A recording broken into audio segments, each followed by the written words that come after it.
For what will it profit a man if he gains the whole world and forfeits his soul?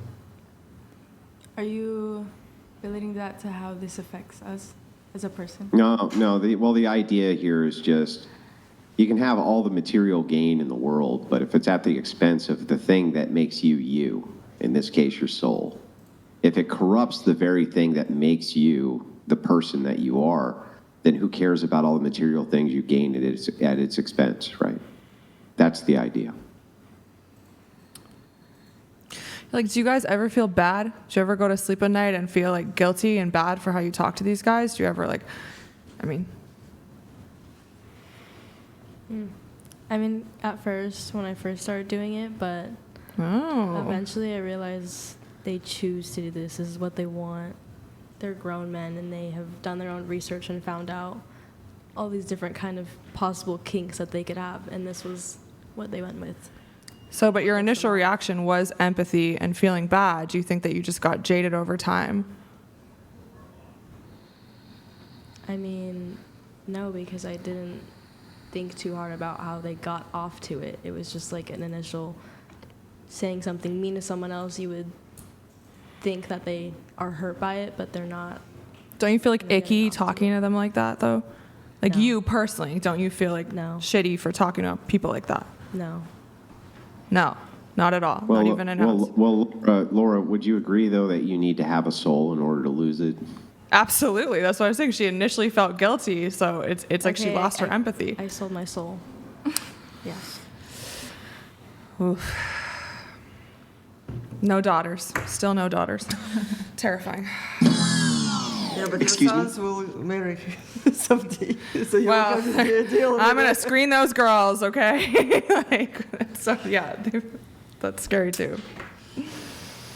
Hopefully they choose right.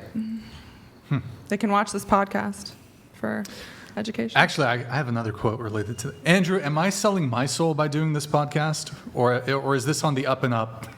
No. The idea here is just that you will, at the expense of morality, do things for material gain.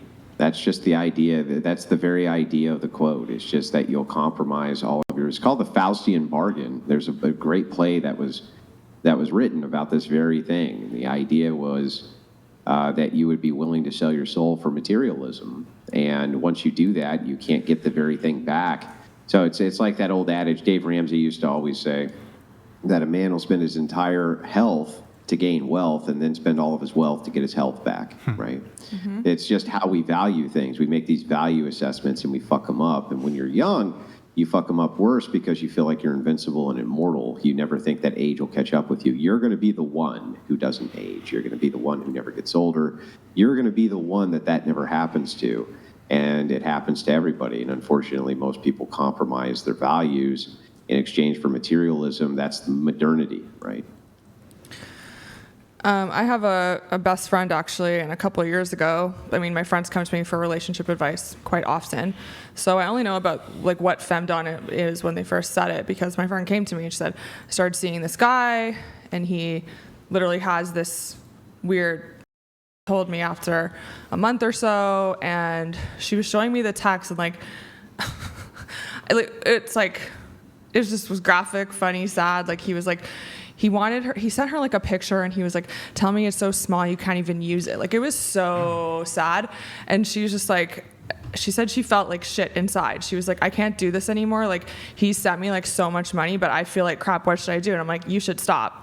Absolutely. If you feel like crap, then it's not, like, tell him you're not the girl for him, you know? And she was like, yeah, like, it's hard because he is giving me money and I'm trying, but like, I can't like sleep at night. And I was like, if you can't sleep at night, you should stop.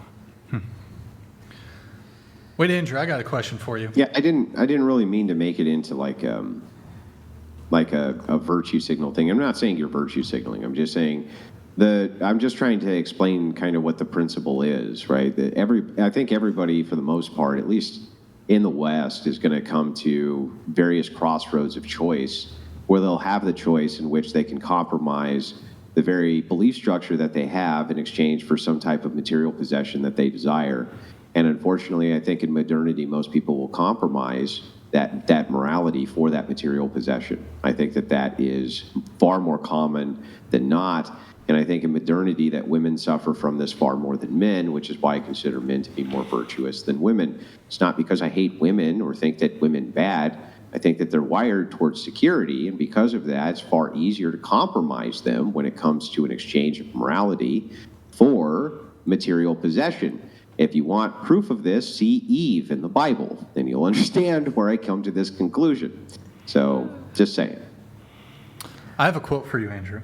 I have a quote Okay. for you, and I want to know if this impacts you, because sometimes I think about this quote, and I'm like, yeah. Okay, so whoever fights monsters should see to it that in the process he does not become a monster, and if you gaze long enough into an abyss, the abyss will gaze back into you.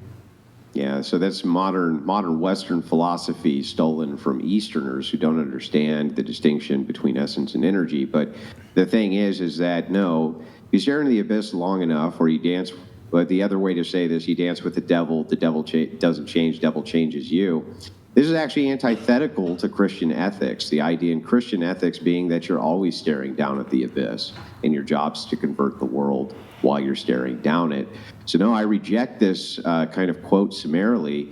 Another way you could say this, I've heard it said as be careful that the shadow you chase is not the one that you cast, meaning be careful the thing you're going after is not the very thing that you are. But I think that the only thing that you can do, right, I prefer this, right, I would say it this way. Stare into the abyss and right? These bastards. The truth is that you should absolutely stare them down, hold your ground, and not take a single step back ever, not ever. And I think that those quotes are essentially cope. They're just trying to tell you to sidestep the issues which are in front of you in order to try to safeguard yourself from falling prey to the same types of vice. However, I think that you could be effective and not fall prey to them. The way I interpret that last quote, though, isn't so much like to run from a fight. It's more so if you're involved in a certain, if you're engaged with something, this thing has the capacity to scar you in some way so as to damage you. Yeah, that's everything. That's the problem with it, right? Is there's no singular activity that you can fall into that doesn't have that capacity. Mm-hmm. Think of something as simple as eating ice cream. But if you eat too much ice cream, it has the potential to scar you. Same thing, play the guitar. But if you play the guitar too much, right, it has the potentiality to consume you. This is just a basic truth about almost any activity that you can engage in. And so I think that the opposite is true. I think that the abyss is the thing we're always all staring into. And the trick is to just not get sucked into it, regardless of that. Okay. Let's get through the tweets if we can.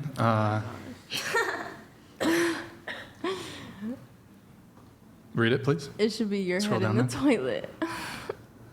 Bruh.